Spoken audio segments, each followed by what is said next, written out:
ഒരിക്കൽ കൂടി flavours of Shruthi's വേൾഡിലേക്ക് സ്വാഗതം.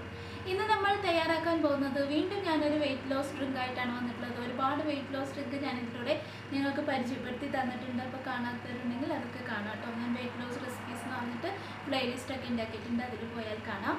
അപ്പോൾ ഇന്നും ഒരു വെയിറ്റ് ലോസ് ഡ്രിങ്കാണ്. നമ്മൾ വേസ്റ്റ് ആക്കി കളയുന്ന ഒരു സംഭവമുണ്ട്. അത് വേസ്റ്റ് ആക്കി കളയേണ്ടതല്ല, അതിന് ഒരുപാട് ഗുണങ്ങളുണ്ട്.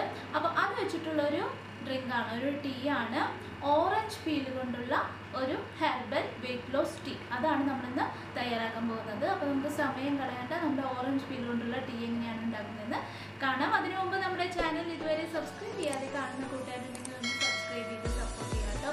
പിന്നെ കുഞ്ഞ വീഡിയോ ഒക്കെയാണ്, ഫുള്ളായിട്ട് കാണാൻ നോക്കുക.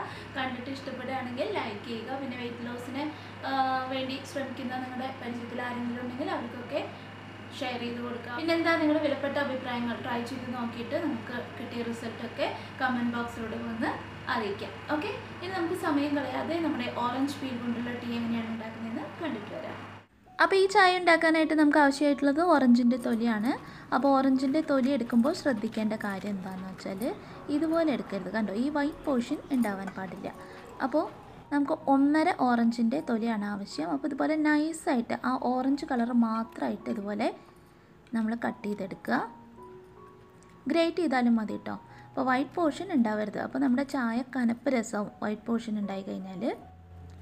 അപ്പോൾ ഞാനിതുപോലെ 1.5 ഓറഞ്ചിൻ്റെ തൊലി കട്ട് ചെയ്തെടുത്തിട്ടുണ്ട്.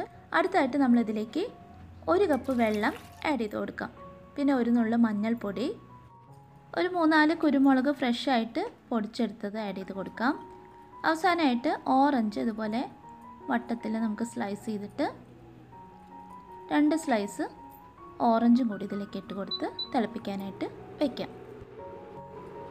ഇപ്പോൾ തിളച്ച് തുടങ്ങിയിട്ടുണ്ട്. തിള വന്ന് തുടങ്ങിയാൽ നമ്മൾ ഫ്ലെയിം ഓഫ് ചെയ്യുക. അധികം തിളപ്പിച്ചാൽ ചായയ്ക്ക് ഒരു കനപ്പ് രസമാവും. ഫ്ലെയിം ഓഫ് ചെയ്ത് നമുക്ക് കുറച്ച് നേരം ഇതുപോലെ ക്ലോസ് ചെയ്ത് വയ്ക്കാം. 5 മിനിറ്റ് നമ്മൾ ക്ലോസ് ചെയ്ത് വെച്ചതിന് ശേഷം നമുക്കിത് ഓപ്പൺ ചെയ്തിട്ട് സ്ട്രെയിൻ ചെയ്തെടുക്കാം. അപ്പോഴേക്കും ചൂടൊക്കെ ഒന്ന് ചെറുതായിട്ട് ആറിയിട്ടുണ്ടായിരിക്കും.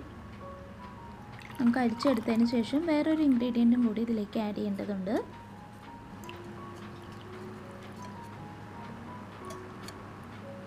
അപ്പോൾ നമ്മുടെ ചായ ചൂടൊക്കെ നാറി പാകത്തിനുള്ള ചൂടായിട്ടിരിക്കുകയാണ്. അപ്പോൾ നമുക്ക് ഇതിലേക്ക് തേൻ ആഡ് ചെയ്ത് കൊടുക്കാം. ഓപ്ഷണലാണ്, മധുരം ആവശ്യമുള്ളവർക്ക്. വേറെ ഷുഗറൊന്നും ഇതിൽ ആഡ് ചെയ്യരുത്. വെയിറ്റ് ലോസ് ഡ്രിങ്ക് ആയാലും തിളച്ചിരിക്കുമ്പോൾ നമ്മൾ തേൻ ആഡ് ചെയ്യരുത്. ചൂടാറിയതിന് ശേഷം തേൻ ആഡ് ചെയ്ത് മിക്സ് ചെയ്തതിന് ശേഷം നമുക്കിത് എപ്പോൾ വേണമെങ്കിലും കഴിക്കാം. സാധാരണ വെയിറ്റ് ലോസ് ഡ്രിങ്ക് ഒക്കെ വെറും വെയിറ്റിൽ കഴിക്കണം എന്നാണ് പറയാറ്. പക്ഷേ ഇത് ഭക്ഷണത്തിന് ശേഷം കഴിക്കുന്നതാണ്. നമുക്ക് എപ്പോൾ വേണമെങ്കിലും കഴിക്കാവുന്നതാണ്. ഭക്ഷണത്തിന് ശേഷം കഴിക്കുന്നതാണ് കൂടുതൽ നല്ലത്. ധാരാളം ആൻറ്റി ഓക്സിഡൻറ്റ്സ് അടങ്ങിയിട്ടുണ്ട്, ഫൈബർ ധാരാളം അടങ്ങിയിട്ടുണ്ട്. ദഹന പ്രക്രിയയ്ക്ക് ഒരുപാട് നല്ലതാണ്. ഗ്യാസ്, അസിഡിറ്റി പ്രോബ്ലം ഉള്ളവർക്ക് നല്ലതാണ്. ഇമ്മ്യൂണിറ്റി ബൂസ്റ്ററാണ്, വെയിറ്റ് ലോസിനെ ഹെൽപ്പ് ചെയ്യും. ഒരുപാട് ഗുണങ്ങളുള്ള ഈ ഓറഞ്ച് പീൽ ടീ എല്ലാവരും ട്രൈ ചെയ്ത് നോക്കുക. ഇതുപോലുള്ള റെസിപ്പീസായിട്ട് ഞാൻ ഇനിയും വരുന്നതാണ്. അതുവരെ നിങ്ങളോട് ബായ് പറഞ്ഞു പോകുന്നു. നിങ്ങളുടെ സ്വന്തം ശ്രുതി മകേഷ്.